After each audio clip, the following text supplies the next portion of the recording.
get the bag so swift. I get in my bag and these niggas get pissed. Whisk, watch how I move like this. Niggas get pissed, catch my drift. Whisk, I get the bag so swift. I get in my bag and these niggas get pissed. Who in that will? Who that young nigga in Ville? Boy, I'm too stiff. I got this. My name's Mike Downs, aka Double Lamb OG, from San Antonio, Texas. D-Log means Double Lamb OG. That's what it means, just a lamb, a double lamb. I don't know where I came up with it. One day I was just like, everybody saying goat, I'm gonna just say lamb, double lamb. And then after that, I just put the OG in the front of it because I'm the first one to say that. So just double lamb OG. And then it's cool, a fan told me D-Log backwards is gold. So I was like, yeah, that's pimping, yo. I'm gonna just start saying that too. When people try to make a trendy sound, I do go for opposites. Like, okay, this is trending. I'm not finna be like them and swag surf. I end up just making something that I like. People will see him and they'll be like, oh, like he's too good for TikTok. Or like, this is like, thank you TikTok for like giving me like a real artist to listen to. So it's like something is clearly cutting through that's like elevating him above just like, oh, I'm just gonna use this song.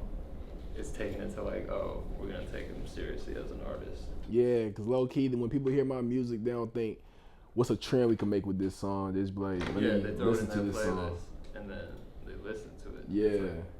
I hate to say, like, I don't want to be in the pigeonhole of TikTok rapper like they try to do with SoundCloud. Like, are you a SoundCloud rapper because you do this? You a TikTok rapper because you do this? I think music is music. I just want my name to be not in the pigeonhole of TikTok, but reach every platform, and not just that. I want it to be music. Like, I want when people bring my name up, not, oh, the TikTok rapper, but just like bring my name up and talk about anything. The dude that still work at the grocery store, the dude that music is on here or there, everywhere. I just want it to be like as broad as a statement as it could get, like when it comes to who is Mike Downs. Started off playing basketball. We moved to San Antonio. I didn't like the basketball. I lost love for it. And then I just walked into my living room my parents was at and was like, I'm done playing basketball. I'm about to start rapping. My dad looked at me because I was ranked 4 in my state. And he looked at me and he was like, what the fuck? Good luck with that. Like, I said that my junior year. And then senior year came, I finally started making music. Put a song out, but I always grew up listening to music and like being inspired because my dad he showed me 50 Cent, and that was the first rapper I really started peeping, like, oh yeah, this dude go crazy. Went from him to Tribe Called Quest, Beastie Boys. It was just a whole bunch of different things, and my mom started putting me on Erykah Badu, Jill Scott, and all that. And then like I started writing poems in 6th grade because of Tupac. After that, I heard about A$AP Rocky. I started being like, oh, I can rap. I can put a little like style behind it. And then Joey Badass, I was like, yeah. Me and David, the story, it was kind of funny to me.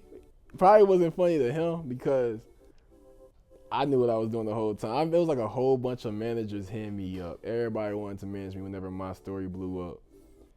And I kept telling them, I was like, okay, I'm busy right now. Hit me up in a week. And then every single person broke that law with me already. It was like 4 days in, 2 days in, they'll hit me back. I'm like, bro, I just told this nigga a week. He didn't listen.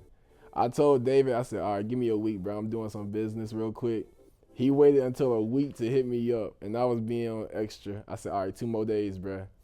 2 days later, he hit me up, and I was like, all right, he could roll with what I'm saying. And then we just started talking on the phone. He told me what his plan with me was, and I told him what my whole plan was, which was really kind of vague. I just said I want to be the best. But then we started working. He started telling me what, like, the connections he was going to start making. I was like, I'll fuck with it. And I believed in him the same way he believed in me. Next thing you know, we in New York doing visits and business trips, working in Audio Mac now. Hey, look, your favorite rapper is a lame, yo. I'm You see what Drake at? You see what Tupac at? Now picture this. Mike. You don't gotta say Dimes at the end, you just know Mike. I'm just playing. But nah, I just really wanna, all I can really say is just be the best. Like, everything I ever did, I always was driven to be the best. Even when I played basketball, like, I'm the youngest in my family. Like, I'm the younger brother. And so, like, everything I ever did, they was like, if I could do it, they could do it 10 times better. So I'm like, okay, let me go ahead and try to be better than everybody. Not just that, my dad worked like a lot of shit. Like I didn't see my dad until like later in my life because he was always going working in the military. And then my mom grinded her ass off to get where she at. And I just seen everybody around me working hard. And then not just that, my friends around me, they all got jobs and put in work. And I was like, all right, bro, how can I be the best in what I want to do? Because I see everybody around me being the best they can be. So how can I do that as well? And I just had that muscle memory, and I started trying to be the best every little thing I do. Because if somebody say I suck at it, I know I'm reaching my highest peak that I can. So I just keep pushing towards that. Every song I ever come across, good or bad, and there's a lot of bad fucking songs, but like all of them have a big impact because they show me what I could do differently and like different flows that I could make, and like just everything in the world has a big impact on my life. People don't notice it. The small things have big impacts as well, type shit. That's how I look at it. Not just one thing. I mean, growing up, I think I was an ugly kid. Like, I ain't never think I was ugly. Cause my mom always said I look good, but growing up, realizing I never fit in. I was like the person that knew every popular kid, but wasn't popular. San Antonio was the first time I stayed somewhere for longer than 3 years. So I moved, that was my 4th time in Texas. I was born in Texas, went from Texas to Colorado, Texas to Oklahoma, Texas to South Carolina, and now I'm back in Texas. But between there, we used to go to Virginia and Georgia because that's where they stayed. But other than that, we just always traveled. And I was never used to keeping friends due to the fact that we always lost them from traveling. So, yeah, just moving a lot over and over. It's a good and bad thing because it made me not get like comfortable being like in a room with people. At the end of the day, they could look and smile on my face, but I know whenever it's time to leave, they gonna leave. And like I just don't like when it comes to having feeling in business, it's a good thing not to have that much because anybody can snake you. But when it comes to like making actual relationships with people, it's kind of like the bad side of it because you're not really used to breaking out that shell and showing everybody like what it is. So it's like a good and bad thing. It just helped with like the feeling part, like you know how to like cut connections if you don't need it around you. But sometimes it kind of blocks off your blessings in a way.